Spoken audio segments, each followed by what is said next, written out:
This is the Bama Podcast with Marty Solomon. I'm his co-host, Brent Billings. Today we're joined by special guest, Maggi Billings, my wife. Here I am. She grew up as a middle child in North Idaho with an older brother and a younger sister. She met Brent, which is me. Mm-hmm. I should have written this better for me. She met me at our church's college group and was married when she was 23. We have two children, Darius and Torrin. You may have heard of some of them. And Maggie now works for a nonprofit organization that teaches social, vocational, and personal rehabilitation. Maggie, welcome to the show. Thank you. So good to be here. It is tough to describe your work in a few words, but it is good work, and perhaps that is a story we can share another time. Mm-hmm. But today we are talking about The Chosen, which on my special edition box set they call episode 9 of season 2. I noticed that when we were watching. I was like, oh, episode 9? That makes me feel like I missed out. Yeah, so it's something. I don't know. But yeah, so we've all watched that recently, and we're going to talk about it. This is the special that they did in the theaters in 2021, which I saw immediately after we recorded last year's Christmas episode. And it was an interesting theater experience. It was mostly like a bunch of music videos, essentially, and felt really weird because it's like the kind of music that I would want to like stand up and sing along to. But we were all just sitting there in our recliner chairs, eating our popcorn, eating our nachos and cinnamon things. I don't know. It was kind of a strange experience, but fun. Good music, I guess. I don't know. It was a year ago, so I don't really remember. It was great. Okay, yeah. Great. Yeah. Maggie is the memory of the two of us. I don't remember anything. I'm the elephant of our marriage. Yeah. So, and Marty, you just watched this for the first time. Yeah. Like right before recording this episode, because I don't have the special bonus. Awesome. So. Well, you can watch this on the app. Oh, okay. And probably most, wherever else they have it available. So yeah. Excellent. Check it out. If you haven't seen it, we're going to be talking about it. I feel like we have to blow the spoiler horn. Okay, so this episode starts out in AD 48, and we have, as we'll find out, Tychicus. I don't know. He's smuggling Mary Magdalene, or maybe Sister Mary the Migdal. I don't know. We have so much more information about this character than we did the last time we talked about this. True. But he is smuggling her into a city to visit Mother Mary. Do we know that at this point? No. We don't know until she gets out. We don't know anything about what he's doing. Spoiler within spoilers. I like it. Oh yeah, exactly. We right out of the gate. We have the horn, so they were warned. The actor who's playing this guy actually is a Turkish actor. And this biblical character was from Asia Minor, so I appreciate splendid. That. They did the best they could possibly do. Are they trying to? Oh yeah, they're probably trying to make it Tychicus from the New Testament, the Tychicus. Yeah.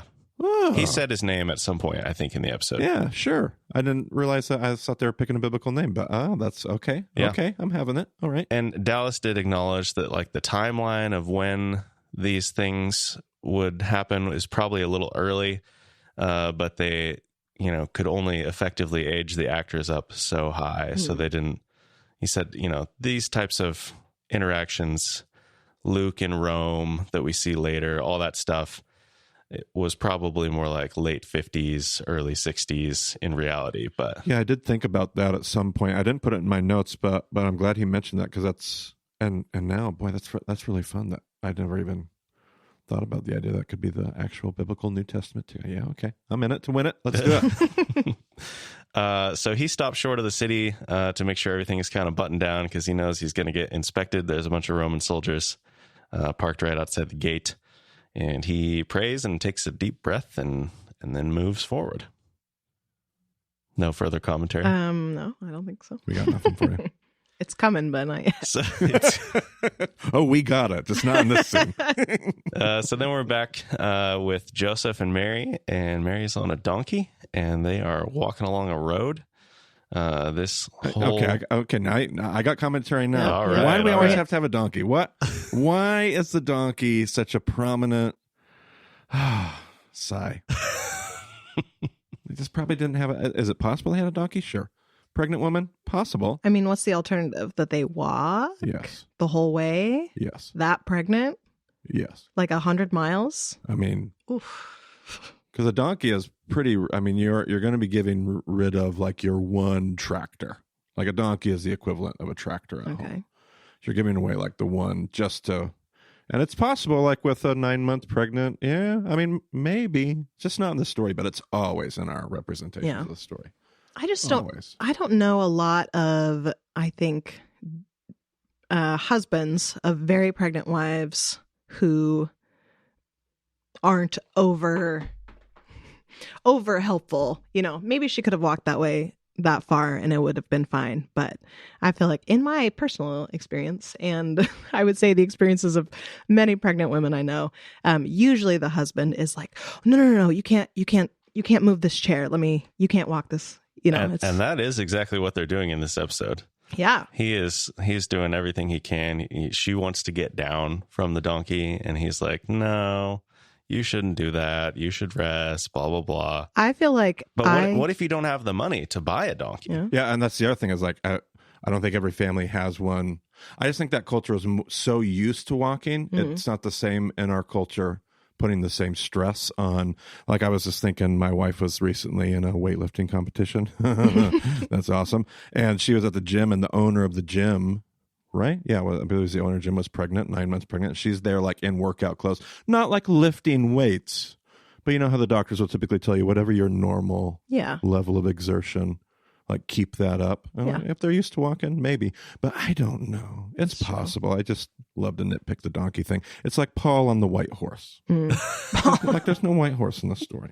That's fair. Anyway, I think I appreciate in this scene, we immediately get a picture of Mary's character. I think we see that she is strong-willed and that she starts by asking Joseph. She's like, I'd like to get down and walk a little bit. And he tells her no several times. And eventually she basically nicely tells him like, I'm going to get down and walk. You can help me down. So she's got her own, she knows what she needs. And she has her own opinions, that kind of thing. But then immediately after, as they're walking, their conversation is one where she acknowledges that he could have an easier life. Like he could have divorced her. He could be engaged to somebody else with less going on. His life could be a lot simpler. And so she acknowledges that and is appreciative of it, and then apologizes for the fact that she hasn't said thank you until this point.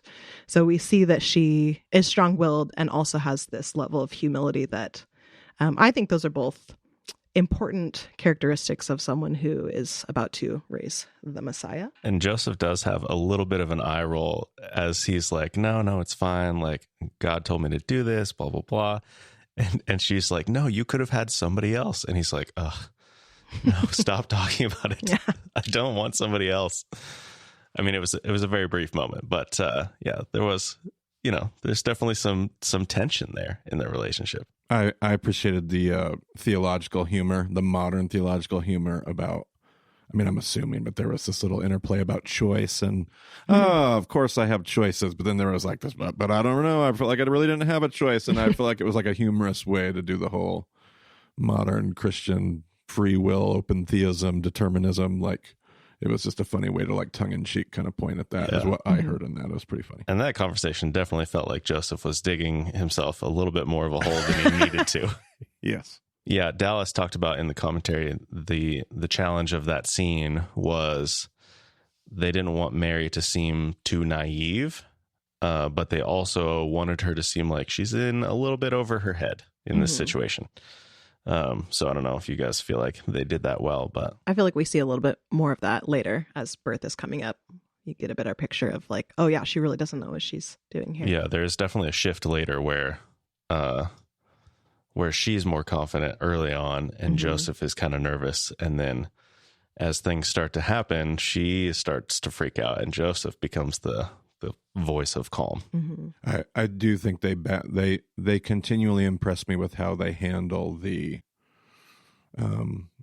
just to use these terms in really loose ways, like the Catholic high view of Mary versus They just balance all that stuff so well in the way they develop these characters, where they're not trying to be overly Protestant and overly humanize Mary. They honor her in really appropriate ways. They have a ton of challenges beyond just the scene that he references there. He's talked about Dallas has talked about in other videos too, the challenge of wanting to really represent a very wide swath of Christian perspective on particularly the person of Mary, but others as well. And by the way, these actors are the same actors who played these parts in the Shepherd pilot from a few years ago that we talked about last year on the podcast. I appreciated that, especially because that was filmed much earlier. Yeah, 2017. Yeah, so there were a few spots in this episode where it kind of like you could see it intersecting with that one we talked about last year. Yeah, they did a good job maintaining the continuity.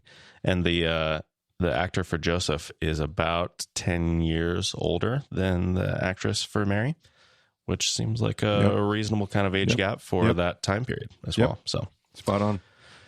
And since I dogged on the sign for Bethlehem in the Shepherd, I will point out that the sign for Bethlehem in this episode, I feel like was substantially better. Yeah, no, it was good. And it matches some of the mile markers and signs that we do know existed. So I thought that was well done again. Yep.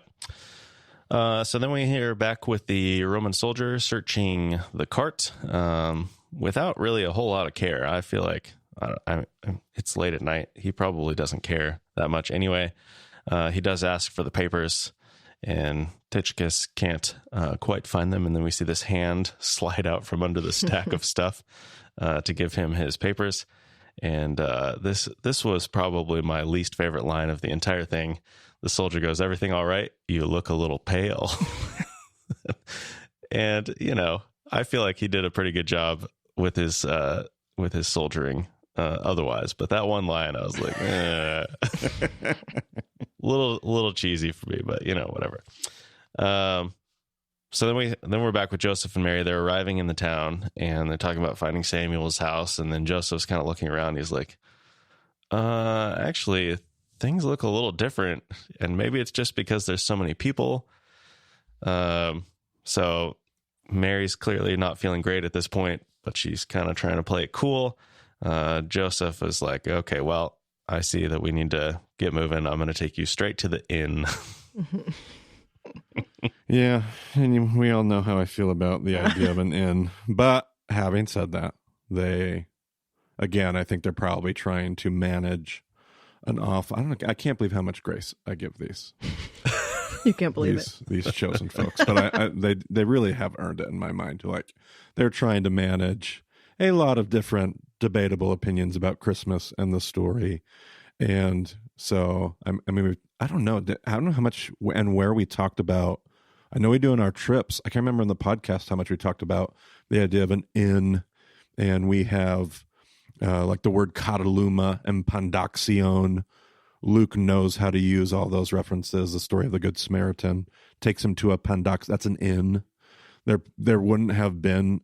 There's some, and they took a stance that I thought was more historically probable. Like, there's a stable connected to this inn, which means it's probably also a home. So is there the potential that maybe people, as their family business, had a place of lodging?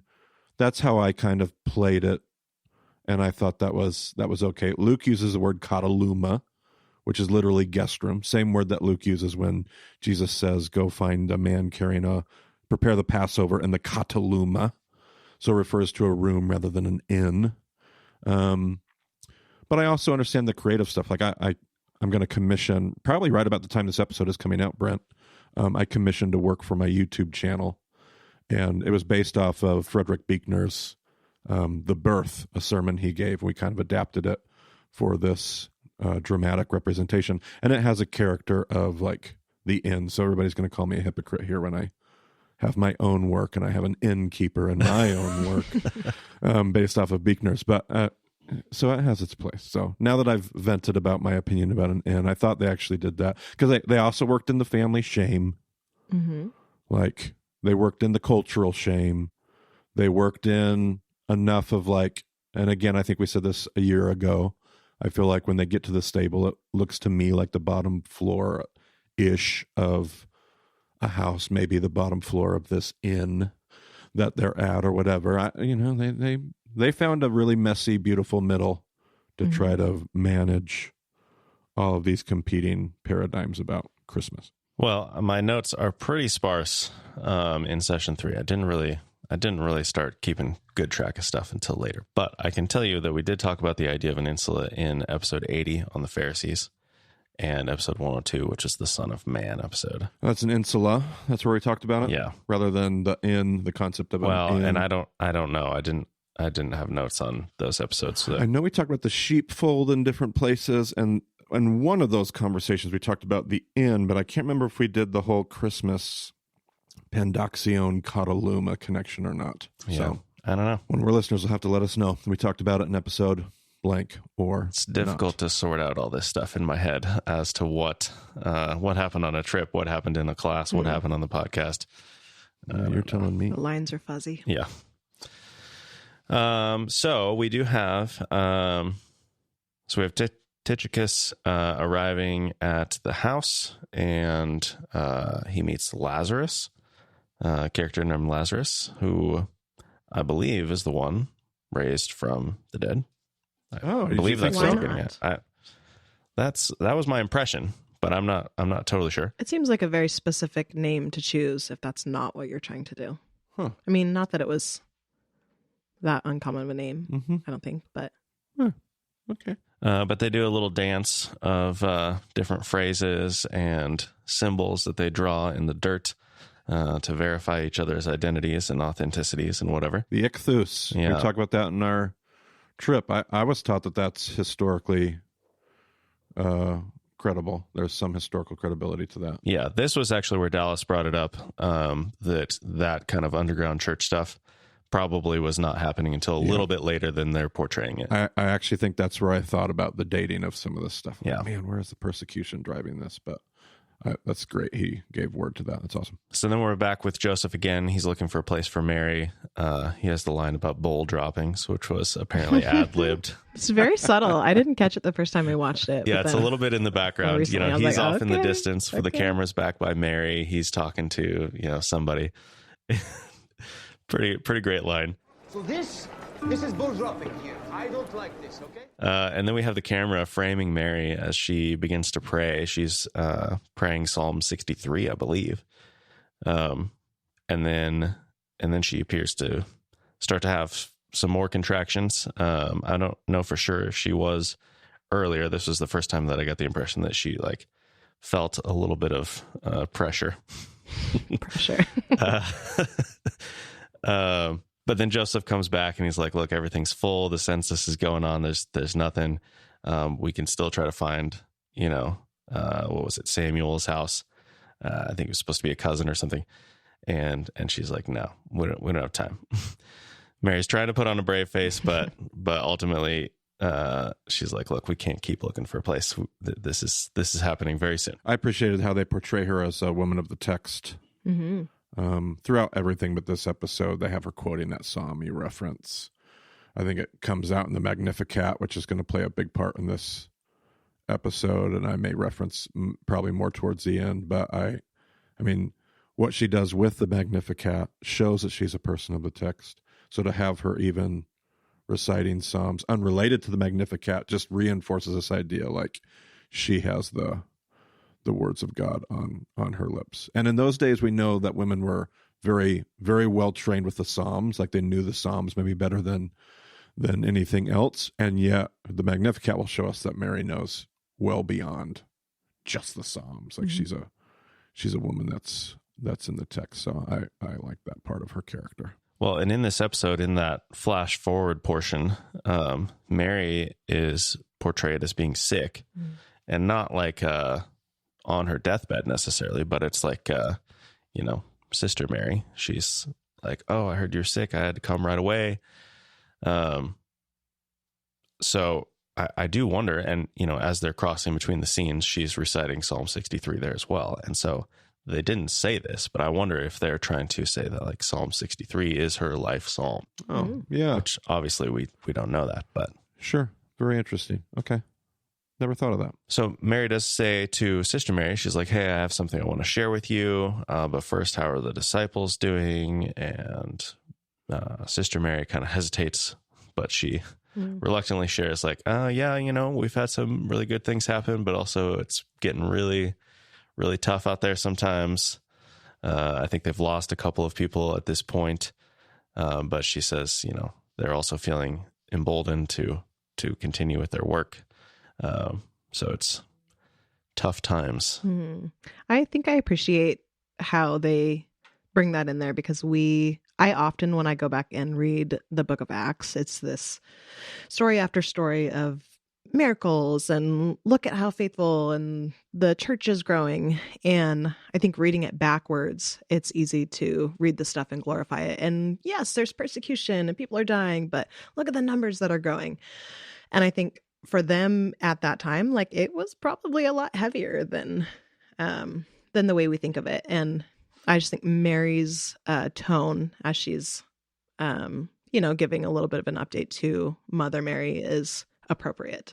She's hopeful and God is doing big things, but also like it's scary and people's lives are in danger.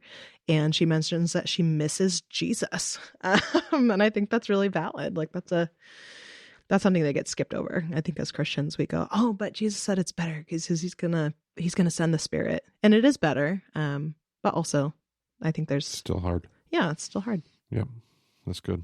Yeah, there's something comforting about the physical presence of Jesus that they can't lean on anymore. So then we're back with Joseph and Mary surveying their stable, I guess, if that's what you want to call it. And Mary is like, oh, the contractions. She doesn't say contractions, but she says they're coming faster. And then we see Joseph shoveling a very small amount of manure from a fairly clean, otherwise, floor. I appreciate what they're trying to do. I could have used with a little more mess. Well, and they said that the innkeeper were going to make sure that it was clean. That's and true. It kind of worked, and I was like, okay, you're doing a good job of bridging the gaps and making, having. They made sure it was clean, except for that one giant pile of manure in the middle of the floor. Right. I mean, how some animal has in between the cleaning. That's true. It looked a little dry. I don't think it was that fresh, but I don't know. I think though, as a mom who has gone into, not in the moments as I'm, having contractions, but I feel like at least in our culture, it's very typical leading up to birth. Like you nest and you put this time and energy and you have this drive to make a space that's nice and cozy, not necessarily maybe where you're going to birth, unless you're going to have a home birth, but, you want to welcome the baby into this warm, cozy, safe atmosphere. And this is not that at all.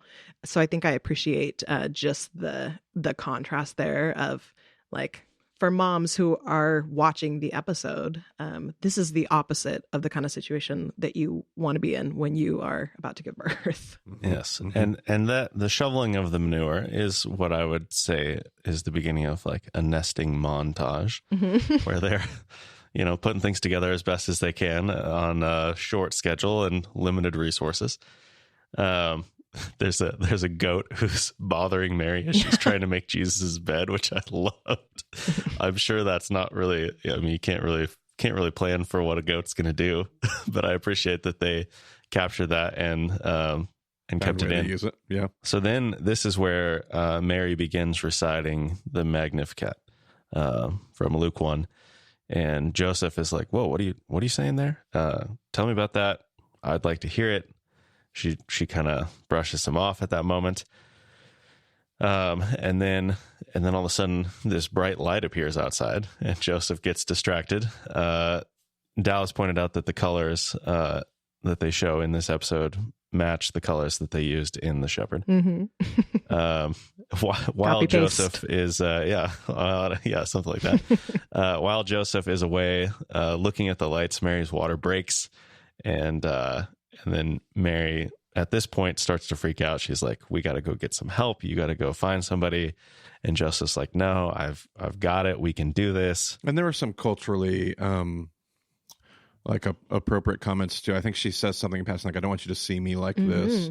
Like typically the men wouldn't have been involved in that birth process. They'd be somewhere else outside. It would be something for midwives and the women of the village. And I thought that was well placed. Yeah. And I mean, I don't know. We don't really know. We know they were betrothed ahead of time, but they hadn't had a wedding. Yep. And they hadn't consummated that marriage Yeah. until after, we're told specifically, until after the birth of Jesus. So there's been no, sexual relationship union in that regard. So Right. yeah, absolutely. Yeah. I feel like they're like essentially by our culture standards, they are acquaintances. Like they're engaged, but Mhm. this is a super vulnerable situation for Mary to be in. Birth is intense and it's really vulnerable. She doesn't know what she's doing. There are no other women there to help her.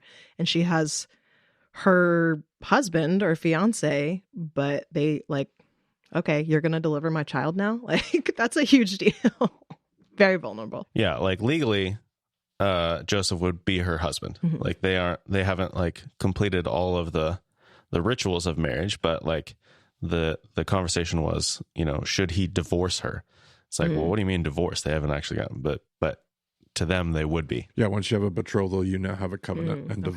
divorce is the way to dissolve that covenant union, which is then consummated later. Now, in this case, I would say, I'm sure culturally, because they don't have rules for virgin births, I would assume culturally they're now beyond, even though they haven't consummated the marriage, culturally everybody is assuming they obviously have in one regard or another. So that there's no more in between at this point in cultural minds, I would imagine. I could be wrong. I haven't thought that necessarily through the whole way, but As they portrayed in this episode, there's not necessarily really an awareness of who they are as they're traveling. Like nobody has any idea who they are, which is a bit different from what we'll see in next week's episode, talking about a different portrayal of the story. But yeah, it's not that they have been rejected because people know who they are, know their story. And like, honestly, this is a 40-minute episode. There's only so much you can do in this amount of time. So, I gotta give them some passes on just the expediency of telling this story in a limited time frame. But yeah, it's not like they were rejected because their family has been like spreading the word and everybody in Bethlehem knows that they're, doing things outside of God's will or whatever they want to say about it. So anyway. But they do make some comments about that, though. You know what I mean? Like they reference, like, I'm not sure Samuel's going to invite us. Mm-hmm. Like they reference it more than what we'll talk about next week's episode. In some regard, that reference is more directly made in this episode, and I even appreciated that. Oh, interesting. They don't play it out, and that's not the reason that they're rejected. Again, they took all these different perspectives on the Christmas story and they kind of mashed them together effectively, but they made direct references to, the social. Okay. Fair enough. Let's see. Then we're back in 48. Mother Mary is recounting how she told Luke the stories of Elizabeth and visiting her and all that stuff. And then says to Sister Mary, like, hey, I want you to write this down. I'm going to tell you, my psalm, I think is, what did they call it, a psalm? How did they refer to it? Oh, yeah. What did they call that? Did she say a psalm I wrote? Or, I can't remember. Something. But earlier he calls it a poem or something like that. Yeah, Joseph does. asked her. So she says, hey, I want you to write this down, deliver it to Luke. They use that line, people must know, which was a line from The Shepherd. Which was apparently ad-libbed by that guy, Simon, the guy who had the broken leg or whatever. Oh. He ad-libbed that line and they have run with it. But then as Mary begins reciting the Magnificat, we're switching back and forth between the scene. This is the birth scene. They did have apparently 2 babies on set, I found out from the commentary, because a baby only lasts 45 minutes on a movie set. And then you got to send them back to the parents. They're ready for So a nap. they had one baby that they used for the birth, and then a second baby that they used for like the snuggling and holding scenes. Okay. So yeah, two different babies there that we saw. I appreciated the baby. Yeah. Yeah, it looked like closer to a newborn than we often see in nativity depictions. What's your guess on how old the baby was? I'm mixing it up because we've watched a few things this week. I feel like in this one, I could be persuaded to believe that is, within a few weeks old. Our babies were pretty little, so it's hard to compare. There's a big range but Could be born early, and it could be born but early, whatever. Could be, like, what am I trying to say? Like, my daughter came 3 weeks early, so she was super small. So almost like 2 or 3 weeks, she was where she would have been if she would have been born. Right. So you could have one of those instances, but within easily within a couple months old. Oh yeah, definitely. I cannot Absolutely. imagine that baby being more than like 8 weeks. Yeah. That is nice. That is cool. Pretty good. And that was quick. Like, we didn't necessarily get a lot of detail there, but like messiness level of the baby. Yeah. I could I want have to hear used Maggie's more. take on You all know, that. I could use more. I always feel like things are a little more sterile, but because they're cutting back and forth, you just get little glimpses of Jesus coming out. There was blood. I always look for blood because I'm like, man, when these babies come out clean as a whistle, like that's something not right here. It was Jesus. yeah. But yeah, there was blood. I could have used more, but it was quick, and like Brent said, 40-minute episode. How much time do you really want to spend on blood? And they definitely depicted labor, like labor, like they, yeah. And the expediency again, yeah. How much time are you going to spend on that? But they definitely depicted pain, contractions. Yeah. There was definitely a quick exchange from underneath the blanket, the dress, the whatever, to here, hold this. I didn't see him tying a cord. No, there was no maintenance taking place in between. I feel like he would have had to run and find someone like, please help me figure out what to do here. A well-positioned blanket swaddling, right? Like, yep. Would it be common for people to carry some kind of a small knife or whatever? Well, sure, some kind of tool. I mean, if I know what the with. birthing process like that, what that's like in the first, like I know the experiences I had with 2 kids and my wife and all the medical things that were needed in that room. Like, I can't even imagine. Like, that's the kind of stuff where, like, let alone like what you referenced earlier, Maggie, I cannot imagine post-birth, like the things that the stitching and the sewing that had to have, like, and all that's just not available in this And it world. might not. I mean, it's not necessarily in every birth. Right. I think. Right. Yeah.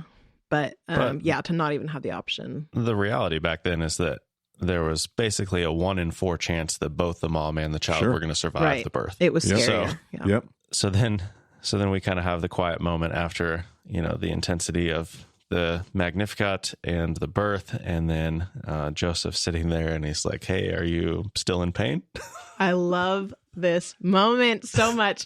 I feel like they did such a good job of making Joseph exactly the way he should have been as a first-time father, and also like this new husband, doesn't really know his wife that well. He asks her if she's still hurting, and she's like, yeah, well, doesn't make a big deal of it. And then his like, I don't know how you did that. Like, he starts laughing and looks up and he's like, I don't know how you did that. Yeah. And I feel like that's probably Brent. I feel like you probably said those exact things after at least one of our children were born. Definitely. But yeah, he's got this appreciation of like, that was intense. Like, what even just happened? And yeah, I like that. I didn't necessarily see it that way, but I like how Maggie, how you frame that. That's really good. Like, he is a little bit foolish, ignorant.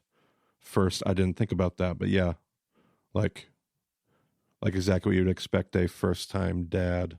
Mm-hmm. Yeah, sure. For him absolutely. to have even been there, I mean, Yeah. I think I don't know a lot and about. culturally, probably not. That's not the norm. Yeah. Like in today's world, we're always in there, and but they're not. And yeah, sure, yeah, that's good. Big deal for Joseph. Mm-hmm. And Maggie, your birth experience was somewhat closer to the authentic experience.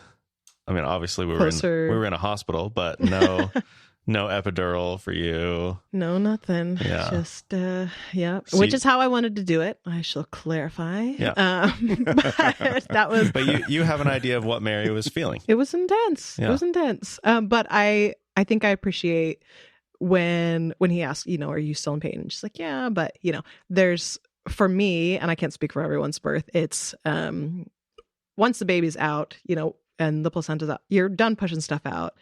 you're still in pain, but it's a lot less intense. And in general, there's the joy that the baby's there, and you kind of, So you feel like that was an authentic reaction? Yes, absolutely. That's a fitting... I feel like there is, when everything is calm, there are no complications.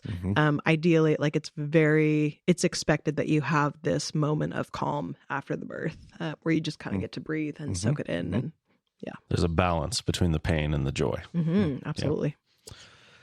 So then we have Mary commenting that Jesus is so small, and Joseph is like, I wonder if that's like Dallas, like giving himself like little props, like, we got a little baby. We got a small baby like Maggie wanted. We didn't have a 6 Look how small he is, holding up his own head and eating solid foods. I don't know. I didn't see a scale or a tape measure or anything, so it's hard to say. But it was pretty good sized baby. But then Joseph asks, like, hey, we had slightly different messages from our messengers. Like, do we want to stick with the name Jesus? And they decide that they do. Clearly, I think everybody knew that they were going to stick with that. Spoiler. So then we're back with Mother Mary and Sister Mary, and she's like, "Oh, you gotta say one other thing. You gotta tell Luke about the swaddling cloths." She says, "I want to honor the help we received from the innkeeper." So really hammering that hotel metaphor home for you, Marty. just gonna let that one go. Keep on talking about the scene. And she says something about how the cloths that they got were used for lambs. I don't know what the lamb process is like. Also not my favorite. No. That's kind of a trendy thing that everybody talks about, along with it usually goes along with the shepherds in Bethlehem were raising temple sacrifices, and Jesus was wrapped in like lamb swat, and I just think it's one of those, it's an easy thing we make. We over dramatize and maybe draw too many quick parallels about, but Lord knows I've been guilty of that myself. It's possible. And they do make reference back to the shepherd. Mary talks about, like, here's the part where we tore it off and gave it to one of the shepherds. And then as Mary's getting ready to leave, Mother Mary prays number 6 over her. That's the Aaronic blessing. Is that what that's called, right? Yep. The Aaronic priestly blessing. Yep, absolutely. Priestly blessing, yeah. So praise that over her. And then I did appreciate too about and again, I'm always aware, I think I'm more fascinated with how Dallas is pulling this off and the rest of the team, but I don't know what the history is. There were 2 things that came up in this episode. One is the church tradition surrounding Mary Magdalene, where she went, and how she interacted with the early church. I am unaware of where tradition takes her in Asia Minor, or anywhere. And then second, like there is in Catholic faith and tradition, there is this understanding on some level of relics and things that they argue at different levels of legitimacy, and things that are kept at the Vatican and all kinds of stuff. And I'm not aware of any tradition around the swaddling cloths. I would not be surprised if that is a prominent tradition within Catholicism. And I appreciate, again, I think I'm just like, oh, that's cool how he worked that in there in an inobtrusive, like non-offensive way. I was like, oh, okay, there's a little wink and nod. I thought that was good. I mean, could you see Mary saving those cloths? Oh, 1000%. And I go back and forth. If I'm going to cry on this podcast, it's going to be in this moment. Every time we watch this episode, when they bring out the swaddling, oh my gosh, I am a weepy mess. I go back and forth because part of me, when I think back on this era of history, having not been there, I think I just assume like, no, they were practical. We're overly sentimental. We save everything. We have scrapbooks, everything, my child's little bracelet around his foot. So it's easy to go, no, she wouldn't have saved that. She wouldn't have saved that. Well, why not? Like, why would she not have? I think, we could think of 100 reasons why she couldn't have, and 100 reasons why she could have.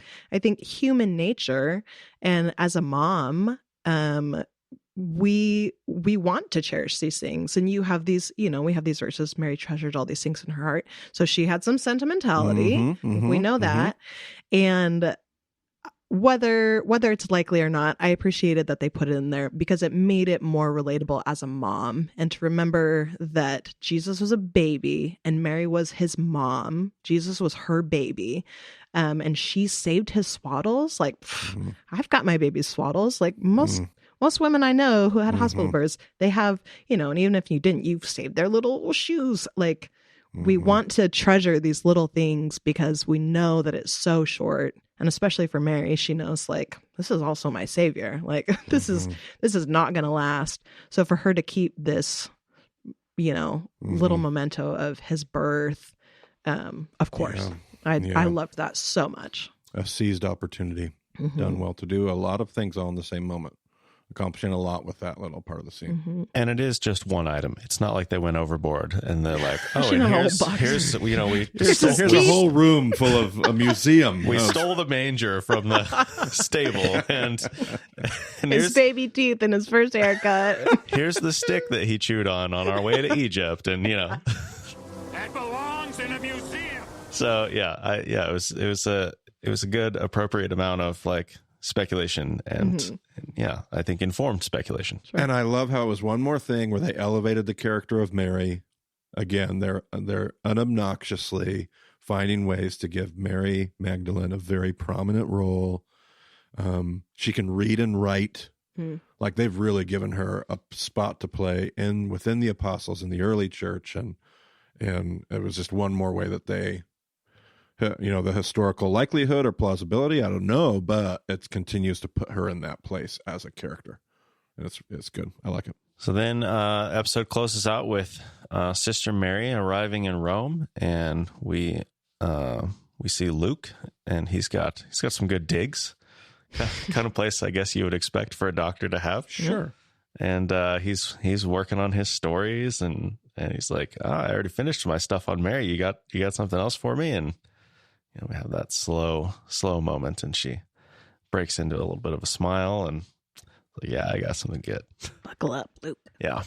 And actually, when I was thinking about this, the Magnificat comes earlier in Luke than I realized it did. I thought it was somewhere within the Luke 2 story, or even after the birth portion, but it actually comes before in Luke 1. So Yeah, mid to late chapter 1. I would be curious to know if there's any kind of like, as we were recently talking about with Dr. Burge and, manuscript history and the construction of these books and church history and all those different elements. I would wonder if like, oh, is this something that it's like, oh, it's clear that this was added in later, or I don't know. Yeah, I don't know, but I did.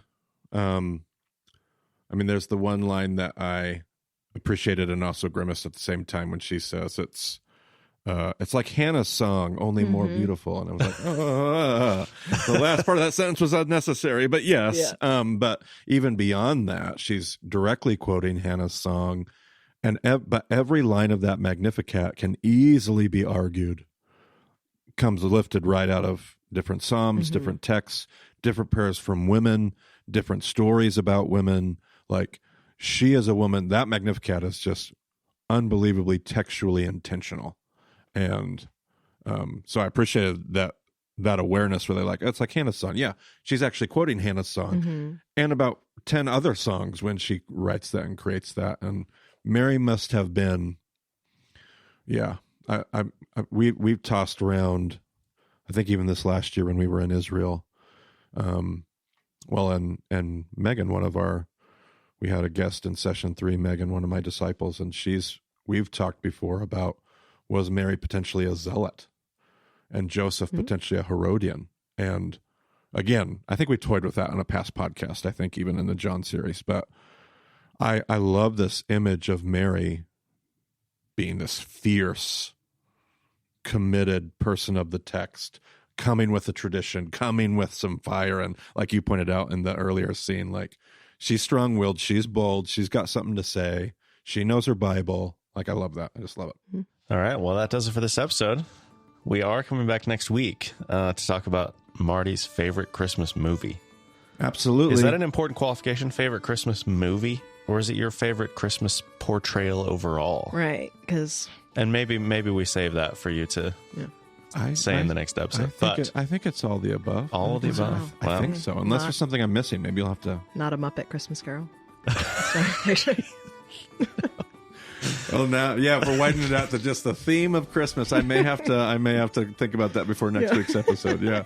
Well, if you haven't seen the Nativity Story, or if you haven't seen it in a while, it is currently available on Canopy, which is the. It's not. I don't know if it's really a streaming service, but it's the app that you can get, and you plug in your library card, and then you can watch a bunch of stuff. It doesn't necessarily mean it's available for everyone. Like sometimes I see stuff on Canopy. But our local library doesn't actually have the right connections for it, so can't guarantee that you'll find it that way. But I'll include the Just Watch link, so you can, if you can't find it on Canopy, you'll see where you can buy it or rent it or whatever. Yep. So check that out. We'll be talking about that next week, and I think that's it for now. Good conversation, Maggie. Thanks for joining us. Thanks for having me. Thanks for sharing your perspective. If you want to get a hold of Marty, you can find him on places. I don't know. This is normally where I talk about Twitter, but it's we're a few weeks ahead of the release of this episode, and who knows what's going to happen in that short amount of time. I plan on being there if it's still up. Yeah, if Twitter exists, you can find Marty on there. He's Marty Solomon. I'm EIBCB. You can find more details about the show at BaymontDiscipleship.com. So thanks for joining us on the Baymont Podcast. We'll talk to you again soon.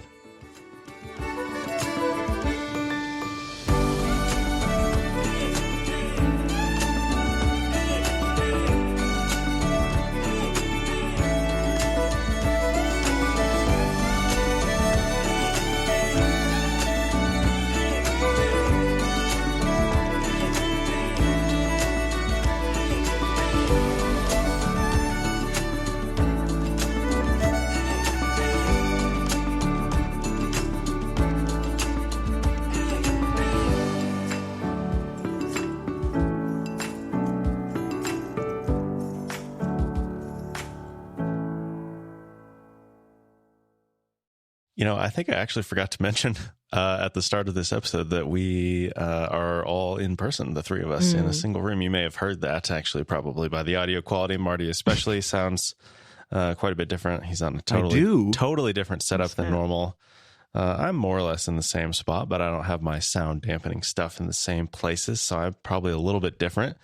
And then, of course, we haven't heard Maggie. Well, no, we did hear Maggie the one time when she had to come on and correct your French. Correct the French. But for all those that listen all the way to the end of the episode. Yeah. I think, Marty, you did gesture to Maggie one time, and you're like, you said earlier. And I think it was probably clear what after you said what you said, that it was clear you were talking about. This is why, everybody. This is why we don't record with video. We turn our cameras off on Zoom when because we don't want to rely on any visual cues. You don't have a visual experience. We deny ourselves a visual experience for the sake of the listener. But I will paint one important visual picture in that Marty is wearing a Chosen hat as we record this episode. I am. Wow. Unintentional. All right. I get more comments about my Chosen gear wherever I have two different hats that Dallas sent us. I got some shirts. Whenever I wear it, everywhere I go, there's always people that are like, I love your hat, love the show, love the shirt. I'm like, okay. Love Jesus. People like that Chosen swag. Have anybody swag. say anything about my Baymont t-shirt in an airport? But everybody in the airport's like, love the show, awesome hat, awesome shirt. Little wink. There we go. Yeah, I think we have to admit that the Chosen has a slightly wider reach. They're running a little bit of a bigger outfit than we are. It's weird to hear this without the intro music. How often are you hearing it, though, even with the intro music? I mean, I'm a little behind, but I know that I usually hear. People are like, where are you in the podcast? I'm like, that's a great question. Sometimes. You can tell people that you've done all 5 sessions because you went to Israel and I went Turkey. to Israel. Suckers. Talk like normal. Like normal? Yeah. I burned my hair on the stovetop earlier. That is a true story. Great. And I feel like I'm speaking normally. Okay. And Marty, check. I burned my hair on a barbecue grill not too long ago. Not today. but not today. And it's happened many times. It's almost unavoidable. Wow. So It's not giving me a lot of hope for my hair. I can never smell what I'm cooking because it just smells like burnt beard hair. Oh my gosh. It's terrible. Do you smell what the Rabs is cooking?